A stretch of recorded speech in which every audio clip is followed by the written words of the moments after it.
Hey, what's up everyone? Finally back in the garage, and today I'm hoping to be on part 3 and the final part of the engine bay preparation on the Polo.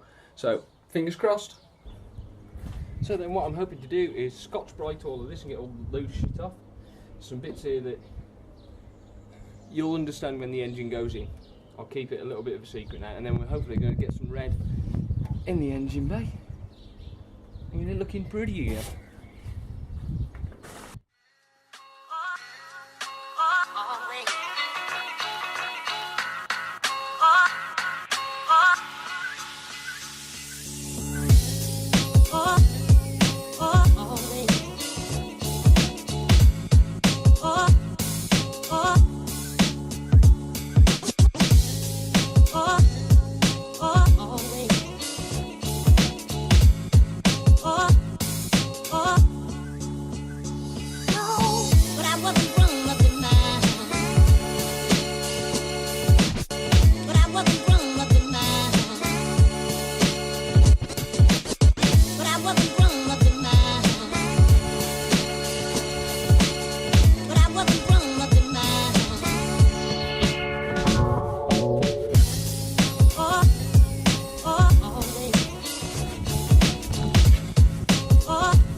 I think that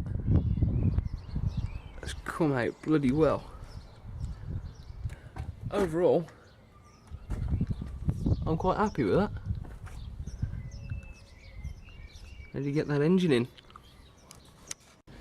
Right then, the paint's in the engine bay.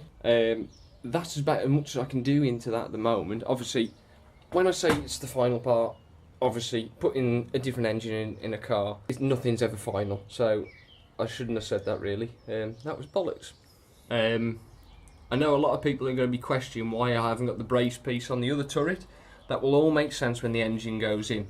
And the same for the other side, where I've gusseted the one side, it will make sense when it all goes together. There's a few clearance issues with how I've designed, well, how I'd like to design it and how I'd like to go from my original like beer mat sketches. So, engine bay is done for now. And I'd like to, I know it sounds counterintuitive, I know I've got the engine to put in next and start planning that, but I haven't got the engine here yet. There's a few more bits I've got to buy for the engine. I've got a turbo now. I've got a nice Garrett GT1749S. I think it's an S or a V. It's a turbo and it's the right size, unlike the one from the Peugeot that I was going to have.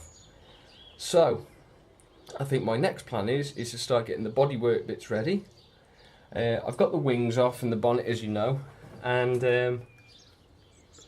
yeah, I think I'll start with the front balance, just start doing some rubbing down, and we'll go from there and see how far we go and how clean I can actually make it look. No,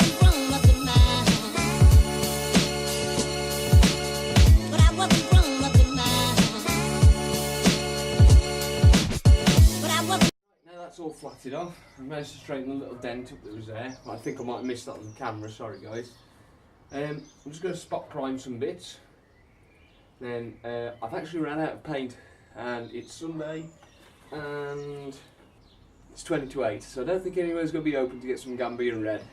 I'll just spot prime it for now. I'm going to get some paint in the week, and hopefully next weekend I can spray the front.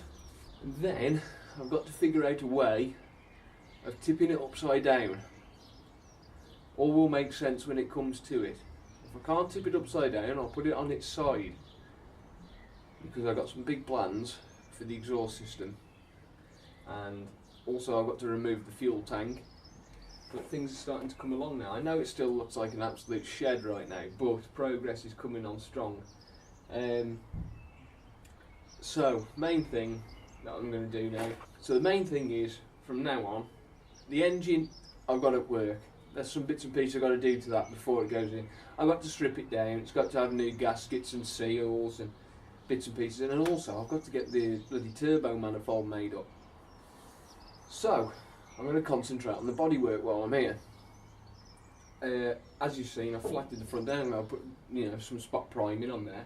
I'll get some paint mixed up and I can paint the front end. Because I'm not thinking of doing it with an aerosol. Not too sure because it's quite a big area. I've done bits bigger than this with an aerosol before, but I want it to try and look right. Obviously I'll stone guard it first. But yeah, so after this I'll be moving on to the sills, because they need some attention. The bottoms of the doors need definite attention, because that was one of the big reasons I took it off the road in the first place, because things were starting to get a bit ripe. So yeah, it's onwards and forwards with the bodywork, and then once I've done that, I'm going to at least prepped. I'm not going to say spray because I don't want to be turning it on its side with fresh paint. I'm going to go underneath, re-undersealing, coating, whatever you want to call it. Fuel tank's going to be coming out, brake lines are going to be coming off from all underneath, because I'm going to be running them internally. So we've got to then make holes for the brake lines to run through and the fuel lines to run through. No, not for the fuel lines, because the fuel tank's going to go in the back. Fuel cell, aluminium fuel cell. So yeah, upside down, we're going to move the gear linkage. That's going to go inside the car, because there's not enough room for it to stay underneath and for the exhaust to go under. So yeah, hopefully I'll just do this last bit of prep work on the front, and that'll be it for now. I know it's not much, but at the end of the day I've got quite a big task ahead of me with flipping the car either on its side or upside down. Right, Mitch. Right then guys, I've done some quick spot priming. As you can see there, it's nothing special, it's just where the bare metal had come through. So, that's all I can do for tonight. That's all I really want to do, running out of time. So yeah, I've got the engine bay near on done. There's some bits that I can see where I need to go over with some red again. I've got to do the front with the red. But the next plan is, I've got to get the doors off. And I can start doing the rest of the body work, and then I'll be happy. I'll be, getting somewhere closer to where I want to be. So, big thing. Obviously the fuel tank's coming out from underneath, and I'm putting one in the back. So, I've got to... What I'm hoping to do is, well, this is going to be rendered useless. So, do I fill it and smooth it so it's the same as the other side? Obviously I've got to carry on with these arches because they're a state. That's the sill work I was on about. And on the bottom of the doors, get that linished off. Now, let's pop under the vehicle. You probably can't see because it's too dark. There we go. That fuel tank's going to come out. And then this tunnel here, see where that gear linkage is? I'm not going to have enough room at all with this diameter pipe that I need to run through. So the plan is the exhaust is going to come straight through here, all the way through, and where this tank goes, obviously that's going to be gone. So at this point there's a big void. So what I'm going to do is go to the passenger side, 90 degree on the exhaust, then over there, I zoom in, that piece there is going to have a big hole cut in it, notched, make a tunnel to go through, and then that's where the exhaust is going to come out. So I've got nothing lower than the sills, so I've got better clearance to the ground. All of these are the fuel lines. They're going to be non-existent underneath, and then I can paint the underneath as well. The other plan, I'm going to remove the rear beam, then these pieces here, I'll try and get it sandblasted or acid dipped or something, like get all this flaky crap off it. And weld a plate into the base here, and I have like a pyramid come down with a captive nut, and then in the centre of the beam I'm going to have two plates. I'm going to run 2 bars with rose joints on from the base here to the centre, and obviously from the centre to the other side, so I can try and eliminate some flex in the rear beam. So that should be it. Another thing is rear brakes. I'm keeping drums for two reasons. These things are so light on the back end. I've heard mixed reports with people who have put I've heard mixed reports about people who've put discs on the back and done a rear disc conversion, and they said if you don't get a bias valve in there, or you don't get them set up 100%, you end up going into corners or heavy braking areas. The rears are going to have warmed up quicker, or it's just the fact because there's such little weight on the back end that the rears have locked up, which you don't want. You know, you don't want that. So yeah, there we go. I'd also like to take this opportunity to thank all you guys, because I've gone over 700 subscribers now, which is fantastic. I appreciate it. If it wasn't for you, I wouldn't be doing these videos. It's just a way that I can show what I'm doing. I think I mentioned this in my like almost apology video. It's nice to have positive feedback, and getting it from you guys. Like I say, over 700 of you have subscribed to watch me do stuff to my car. I find that amazing. You know, I find it amazing. It's brilliant.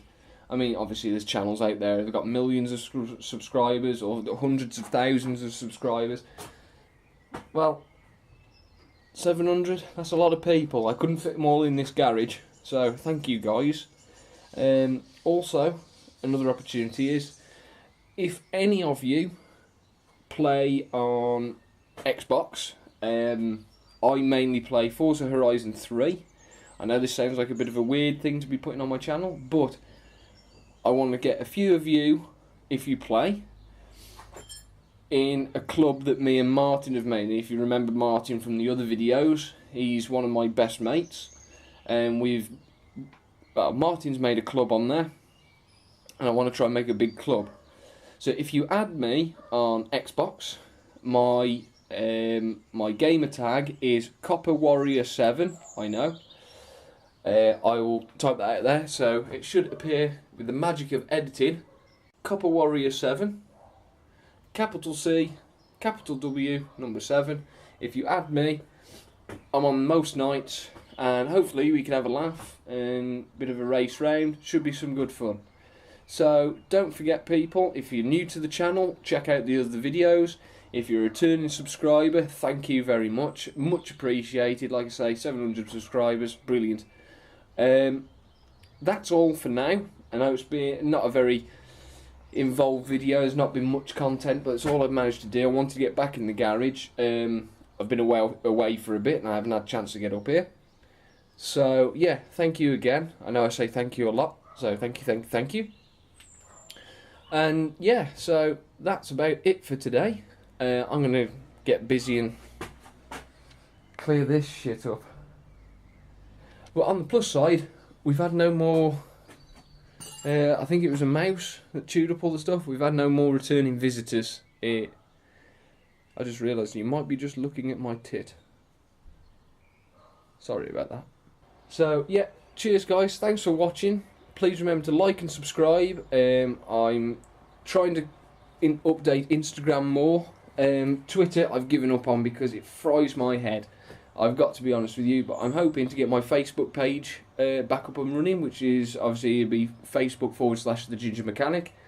And yeah, like I said, if you're on Xbox, add us. It's again Copper Warrior 7, and hopefully I can see and talk to some of you guys soon. And we'll see you in the next video. Cheers guys, see you later.